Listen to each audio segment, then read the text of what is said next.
सोचो, एक शहर जो 3 अजीम मजहबों का मरकाज हो, जहां हर पत्थर, हर दीवार एक कहानी कहते हैं। सोचो, एक जगह जिसको जीतना सिर्फ तलवार से नहीं, दिल से भी मुमकिन था। और सोचो, एक ऐसा मुस्लिम कमांडर जिसको यूरोप द मोस्ट शिवलरस किंग कहता था। ये कहानी है सलाहुद्दीन अय्यूबी की, उस लीडर की जिसने 3 कारों के इनजस्टिस को ख़त्म करने के लिए 48 साल पुरानी हार को जीत में बदल दिया। आज की वीडियो में हम वो सच, वो स्ट्रैटेजी, वो ईमान और वो जज्बा अनरोल करेंगे जिसने सलाहुद्दीन को एक लेजेंड नहीं, एक सिंबल बना दिया। अगर आप सोचते हो कि वर्ष सिर्फ नंबर से जीती जाती हैं, तो ये कहानी आपका नज़रिया बदल देगी। 12th सेंचुरी का मिडिल ईस्ट।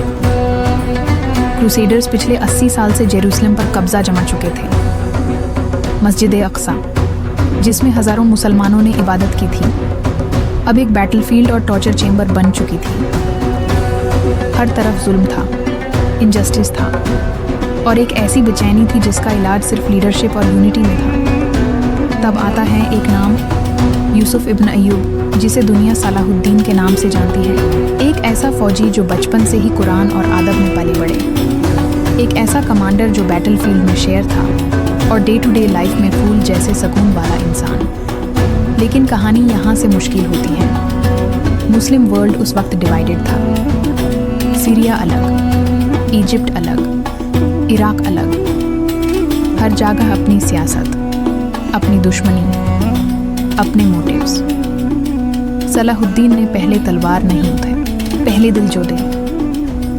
पहले मुस्लिम वर्ल्ड को यूनाइट किया, फिर अपना प्लान बनाया और फिर वो किया जो 48 साल में कोई नहीं कर सका। जेरूसलम को वापस लिया, बिना खून की नदियां बहाए। ये इंट्रो सिर्फ एक झलक है। आगे हम देखेंगे कि कैसे डिप्लोमेसी, इंटेलिजेंस, पेशेंस और ईमान ने मिलकर एक ऐसी जीत लिखी जो आज भी हिस्ट्री बुक्स में गोल्डन लेटर्स में लिखी जाती हैं। आज हम सलाहुद्दीन के सफ़र को पहले एपिसोड से लेकर जेरूसलम के गेट्स तक लेकर जाएंगे, step by step, detail by detail, ताकि आप समझ सको कि रियल हीरो किसे कहते हैं। 11th सेंचुरी का ज़माना था। मशरिक का हर शहर जंगों से जल रहा था। क्रूसेडर्स ने मस्जिद अल अक्सा पर कब्जा कर लिया था और उनका जुल्म इतना शदीद था कि मुस्लिम तारीख भी उसको रोकर लिखती है। बैतुल मुक़द्दस की गलियों में खून बह रहा था, घर जाले हुए थे और लोगों के दिलों में सिर्फ एक सवाल था, क्या कोई होगा जो इस तमाम जुल्म का जवाब दे। इस दौर में मुस्लिम दुनिया फूटी फूटी सल्तनत में बनती हुई थी। इजिप्ट अलग, सीरिया अलग और इराक अपने मसाइल में उलझा हुआ। कोई एक लीडर नहीं जो सबको यूनाइट कर सके। लोग बस एक नाम की तमन्ना करते, कोई जिसके साथ अल्लाह की नुसरत हो, कोई जो दाएं हाथ में तलवार और दिल में रहमत रखता हो। इसी तूते हुए वक्त में एक नौजवान उभर रहा था, कुर्दिश खंदन से सुकून और आज़ादी का ख्वाब लेकर। लोगों को पता भी ना था कि ये सिपाही आगे चलकर Salahuddin Ayyubi, the liberator of Jerusalem बनने वाला है। ये चैप्टर उन्हीं हालात का मंजर पेश करता है जहाँ से सब कुछ शुरू होता है। सलाहुद्दीन का बचपन और पर्सनालिटी। सलाहुद्दीन अय्यूबी का असल नाम यूसुफ इब्न अय्यूब था। बचपन से ही उनकी शख्सियत अजीब तौर पर मुख्तलिफ थी। आम बच्चों की तरह यह ना तो लफंगे थे, ना ही शोर शराबा पसंद करते। इनको इल्म, अदब और दीन का शौक़ था। उनके वलीद और चचा दोनों फ़ौज से ताल्लुक़ रखते थे, इसलिए छोटी उम्र से ही डिसिप्लिन उनकी ज़िंदगी का हिस्सा बन गया। सलाहुद्दीन ने कुरान, हदीस, फ़िक़्ह और आदब का गहरा मुताला किया। उनकी ज़िंदगी की सबसे ज़्यादा ख़ास बात यह थी कि वो गुस्से और तकब्बुर से बहुत दूर थे।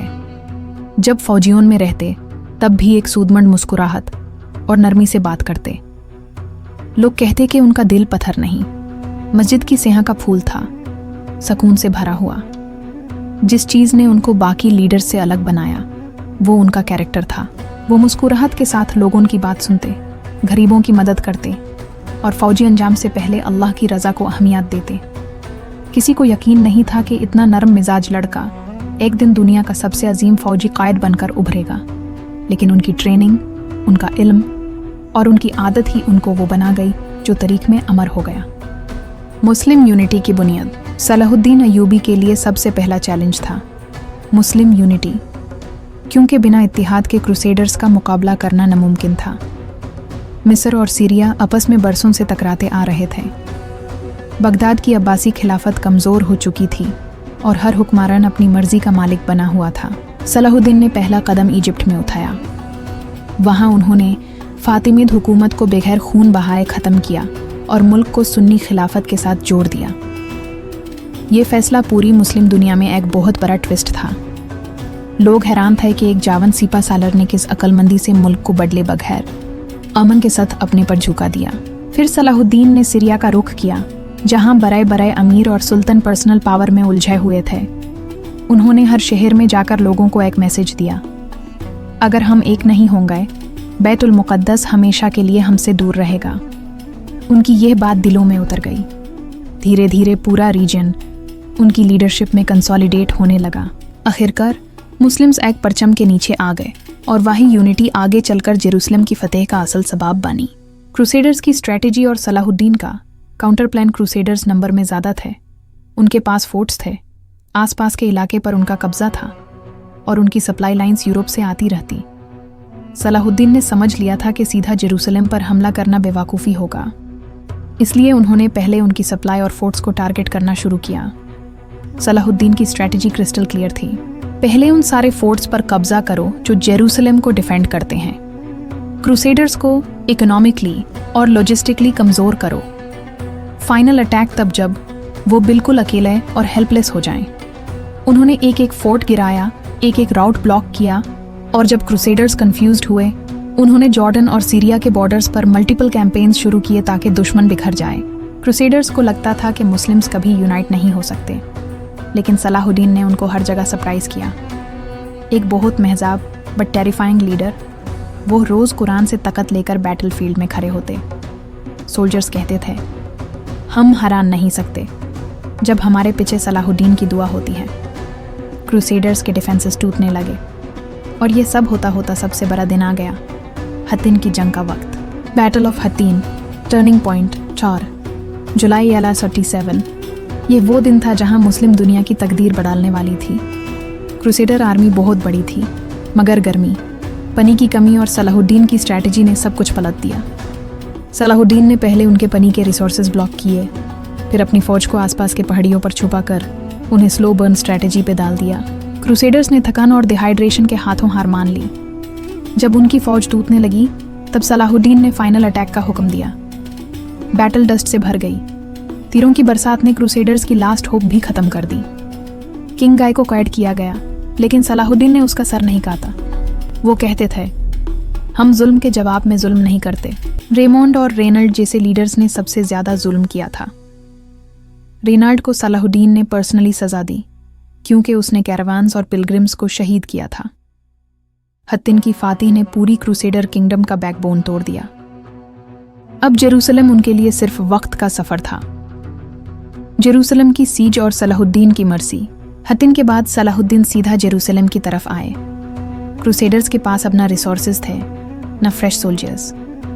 शहर में लोग घबराए हुए थे कि मुस्लिम्स आएंगे तो शायद वही जुल्म होगा जो क्रूसेडर्स ने पहले किया था। लेकिन सलाहुद्दीन का दिल एक मोमिन का दिल था। उन्होंने सीज स्टार्ट किया, लेकिन शहर को टोटल डिस्ट्रक्शन से बचाने के लिए पहले नेगोशिएशन का रास्ता अपनाया।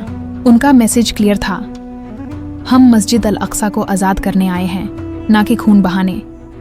जब शहर गिरा तो क्रूसेडर लीडर्स को यकीन नहीं आता था कि मुस्लिम्स उन्हें अमन से जाने देंगे, मगर सलाहुद्दीन ने उनको सेफ पैसेज दिया। जिसके पास पैसे थे वो फिदिया देकर गया, जिसके पास कुछ नहीं था उसको फ्री छोड़ दिया। क्रिश्चियन क्रॉनिकल्स में लिखा है, हमने कभी किसी विक्टर को इतना रहमत वाला नहीं देखा। सलाहुद्दीन खुद मस्जिद अल अक्सा में दाखिल हुए, ज़मीन को अनसोन से पाक किया और अजान की आवाज़ 48 साल बाद फिर से शहर में गूंज उठी। जेरूसलम फिर से मुस्लिम्स का दिल, रूह और मरकाज बन गया।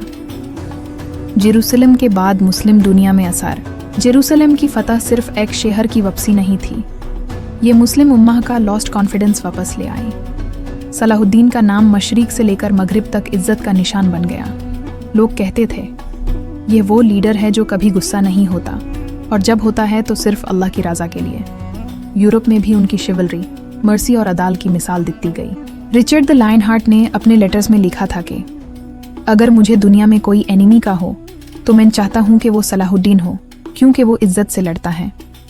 फतह के बाद सलाहुद्दीन ने न महलों में रहा, न ही सोना जमा किया। वो वही सिंपल कब्दोन में, वही मुसाफिर जैसी जिंदगी में रहते। उनकी वफात के वक्त उनके पास कफन तक खरीदने के लिए पैसा न था। यह साबित करता है कि कभी कभी दुनिया को बदलने के लिए ताकत नहीं, कैरेक्टर चाहिए होता है। जेरूसलम की फातिह मुसलमानों के लिए एक यादगार सबक है। जब उम्मह यूनाइटेड हो जाए और ईमान से खड़ी हो तो कोई कुव्वत इसको रोक नहीं सकती। सलाहुद्दीन अय्यूबी की कहानी सिर्फ एक जंग की कहानी नहीं, ये एक सोच का नाम है। एक ऐसी सोच जो कहती है कि जीत हमेशा तलवार से नहीं, नियत से होती है। जेरूसलम का आज़ाद होना सिर्फ मुस्लिम फ़ौज की ताकत नहीं थी, ये एक ऐसे इंसान की ईमान, तहजीब और इंसानियत का नतीजा था जो अपने दुश्मन के लिए भी रहम का दरवाज़ा बैंड नहीं करता था। जब यूरोप और मिडल ईस्ट खून से रंग रहे थे, सलाहुद्दीन ने दुनिया को दिखाया कि असल कुव्वत इंसानियत होती है। वो शहर जहां 48 साल तक जुल्म का सया था, वहां उन्होंने एक ही दिन में अमान, आज़ादी और इज्जत वापस दे दी। न बदला, न कत्ल, न लूट, सिर्फ एक सुलह, एक रहमत। आज जब हम उस तरीक को देखते हैं तो एक बात समझ आती है, क़ायद आज़म बनना मुश्किल हो सकता है, खालिद बिन वलीद बनना शायद मुश्किल हो, मगर सलाहुद्दीन बनना ये हम सब के बस में है, क्योंकि ये जंग से ज़्यादा अखलाक की जीत थी। अमन, इंसाफ, सब्र और रहमत की जीत। अगर हम अपनी ज़िंदगी में ये 4 चीज़ें वापस ले आएं तो हर एक इंसान अपनी छोटी सी दुनिया का जेरूसलम आज़ाद कर सकता है।